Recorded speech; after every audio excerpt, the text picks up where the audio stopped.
سلامونه او محترمینه عطاالله وردګ مې زه بیا د ابتدایي سکسس مدرني چوپړ کې حاضر په نننۍ خپرونه کې راغلی یم د ښار پوهنتون د ژورنالیزم او ټولنیزو اړیکو پوهنځي ته زه غواړم د یاد پوهنځي د تاسیس څخه نیولې تر دا مهاله دواړې ژورې انکشافات د محصلینو لاسته راوړنې په اړه تاسو ته معلومات درکړم. په خپرونه کې راسره مېلمه د یاد پوهنځي معاون پوهنمل سید عباس سعادت راسره په خپرونه کې مې غواړم نور پوښتنې دې څخه کوم. سلام علیکم استاد محترم، ډېره مننه چې وخت مې راکړ. که پیل کړی ته د ژورنالیزم پوهنځي د تاسیس په اړه ورته ووایي کوم ژورې مو تېرې کړې دي؟ بسم الله الرحمن الرحیم. د ژورنالیزم پوهنځي په 1990 کال کې د لومړي ځل لپاره د لوړو زده کړو وزارت په چوکاټ کې فعالیت پیل وکړ. له هغه مهاله موږ 2 څانګې لرودلې، د راډیو تلویزیون په نوم باندې او د مطبوعاتو په نوم باندې، او بیا د وخت په تېرېدلو سره درېیمه څانګه د عامه اړیکو په نوم باندې هم څانګه ایجاد شوه. تر دا مهاله موږ شاوخوا 7 دورې فارغ لرو او فعلا دپاره نو زموږ سیستم منظم شکل باندې په 3 څانګو کې محصلین دي او هغه درسي بهیر په ښه شکل روان دی. برحاله استادان مو څومره دي؟ شمېر په اړه که راته او دا مهال موږ 14 تنه برحاله استادان لرو او ورسره هممهاله 3 تنه استادان له هېواده بهر د ماسټرۍ په زده کړو باندې بوخت دي، یعنې 14 فعلا په پوهنځي کې دي او 3 تنه بهر د زده کړو لپاره ورتلي. استادان د هغه معیارونو مطابق چې څنګه معیارونه دي ماستري، دکترا او لسانس په دې بخش کې راته وایي کوم کټګورۍ کې؟ موږ له نیکه مرغه کله چې هغه وخت کې پوهنځی جوړېده نو هغه د اصولو نه مخکې هغه وخت کې لیسانس استادان د دې حق لرلو چې استادي وکړي. وخت په تېرېدلو سره بیا هغه معیار ماستري شوه. نو له نیکه مرغه زموږ استادان یوازې هماغه 3 استادان چې بهر په زده کړو بوخت دي هغه لا جریان کې نږدې تقریبا په نږدې ورځو کې هغوی په خیر سره هغه د ماسترۍ اسناد نهایي کېږي او 3 تنه استادان مو نوي نیولي دي د عامه اړیکو څانګو فارغ. البته په افغانستان کې د ماسترۍ په کچه نشته دی، لیسانس دی، نو دغه یوازې لیسانس دی. نو زموږ هغه فیصدي ته په کتو سره تقریبا 90% استادان ماستران دي او 1 استاد مو د پی ایچ ډي په برنامه کې اوس محصل دی. دا چې ژورنالیزم پوهنځی په عمل باندې ولاړ ده، د عملي کارونو په اړه ورته څومره عملي کارونه په پوهنځي کې شته؟ هغه څه چې د دولتي چوکاټ په امکاناتو کې وي، ځکه د دولت امکانات تقریبا د خپلواکو ادارو سره یا د خصوصي ادارو سره یو څه فرق لري. ځینې محدودیتونه کم امکانات به وي. لامل یې دا وي چې دوی ساحه نسبتا پراخه ده او د دوی تولید ډېر زیات دی، نو ټولو ته به لاسرسی په هغه شکل باندې ممکن نه وي. ولې بیا هم له نیکه مرغه موږ ژورنالیزم پوهنځی په پوهنځي کې یو سټډیو لرو، ښه مجهز کمپیوټر لب لرو. نو هغه لومړني اړتیاو ته په کتو سره چې څه امکانات وي د تدریسي بهیر د ښه عملي کېدو لپاره د عملي شکل باندې هغه تر یو بریده پورې کېږي. البته په هغه لوړه کچه باندې چې موږ تاسو هغه خیال او تصورات یې هغه زموږ ستاسو په هېواد کې لا ممکن نه دی. په ابتدایي شکل باندې امکانات موږ یو څه لرو او هغې باندې یو څه کېږي، هغه د عمل تنده پرې باندې ماتېدلی شي. دا چې ژورنالیستان د رسنیو سره کار لري، کوم رسنۍ سره تر اوسه پورې تفاهملیکونه لیکلي دي؟ که د شمېر په اړه کوئ اوس محصلین ځي نه ځي؟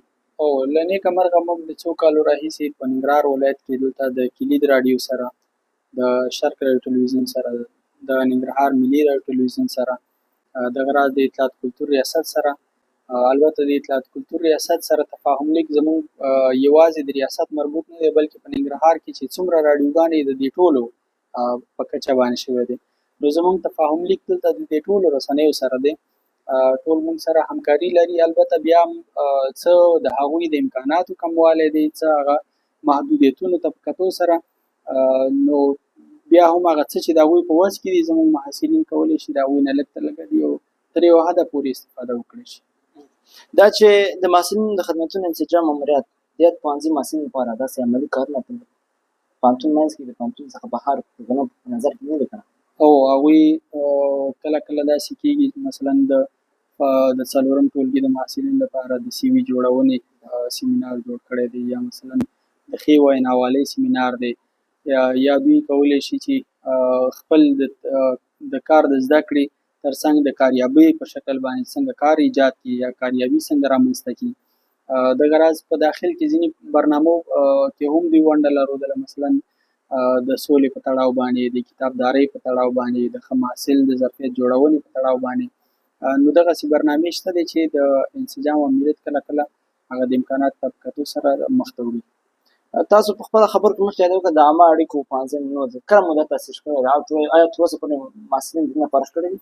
نه، د لومړي ځل لپاره په 96 کې منظوري راغله او په 99 کال کې موږ د هغې هغه لومړنۍ چارې مخ ته وړي دي.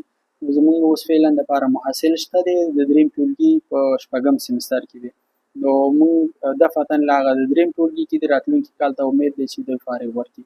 البته دا نورې 2 څانګې موږ 2 دورې فارغ لرو له پیل راهیسې چې دی مجموعاً تقریبا 750 تنه فارغ موږ لرو چې هغې کې 19 تنه نجونې دي او پاتې هلکان دي. اوس برحاله ننګرهار پوهنتون د ژورنالیزم پوهنځي برحاله محصلین څومره دي؟ دفعتاً یوازې نارینه چې دي 380 تنه محصلین دي. البته نجونې فعلا دپاره نشته دی نو هغوی تقریبا 90 تنه محصلین هغوی هم وي. ځینې محصلین شکایت لري چې دوی د درس خونې معیاري صنفونه نه لري. په دې اړه کوم اقدامات کوي؟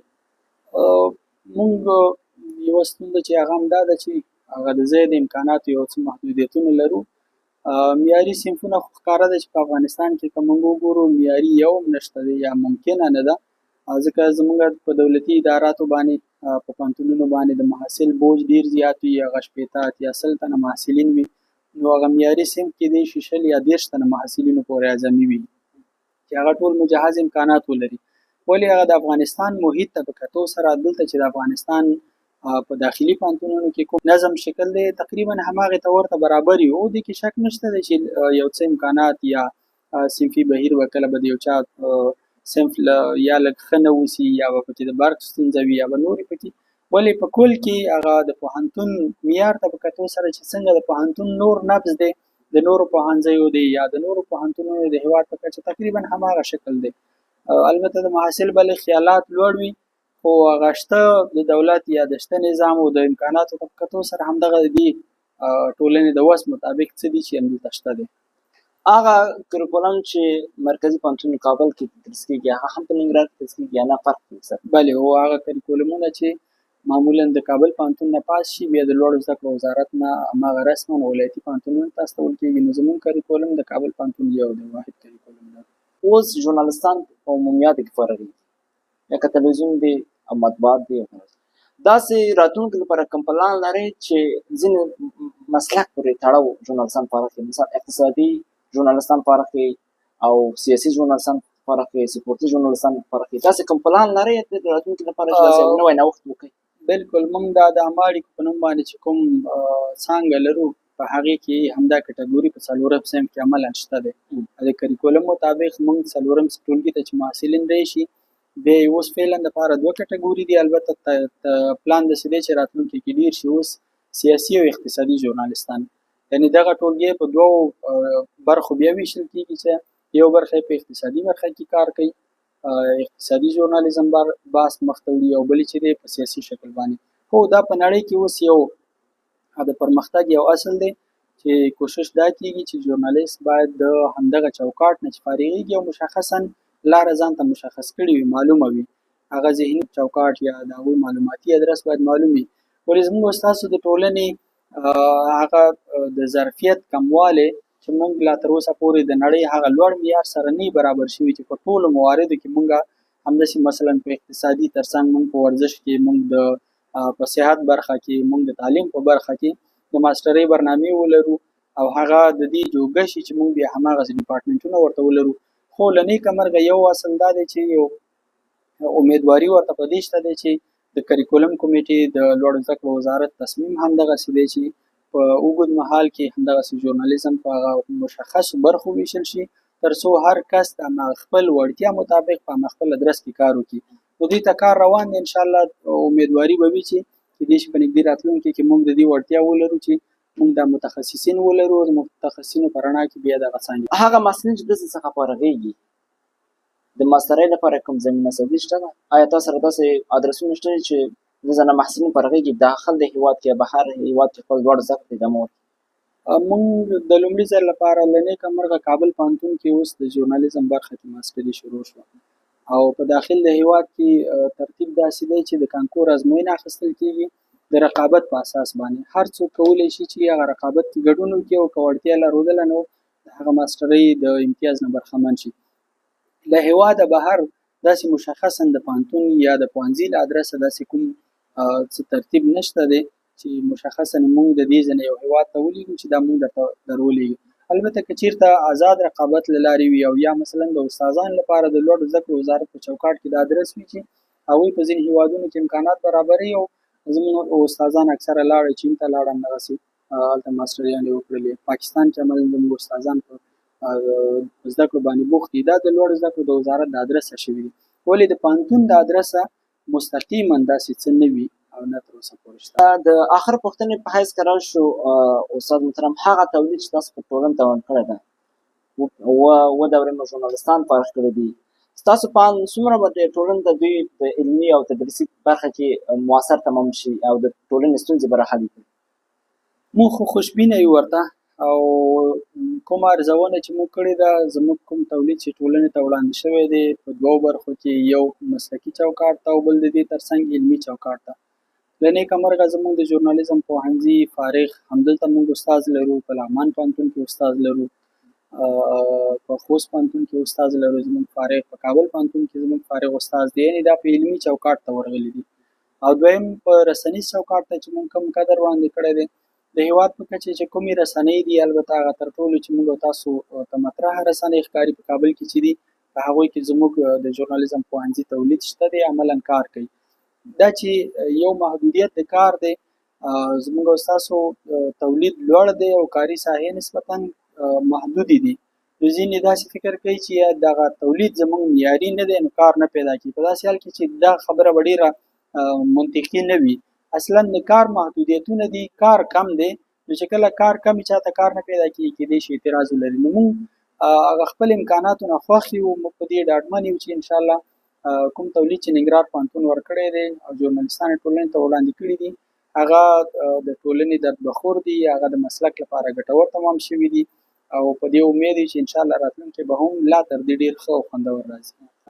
ډېره مننه استاد محترم، ډېره مننه چې موږ ته مو خپل وخت راکړ او په دې قیمتي وخت مو خپل معلومات مو سره شریک کړل.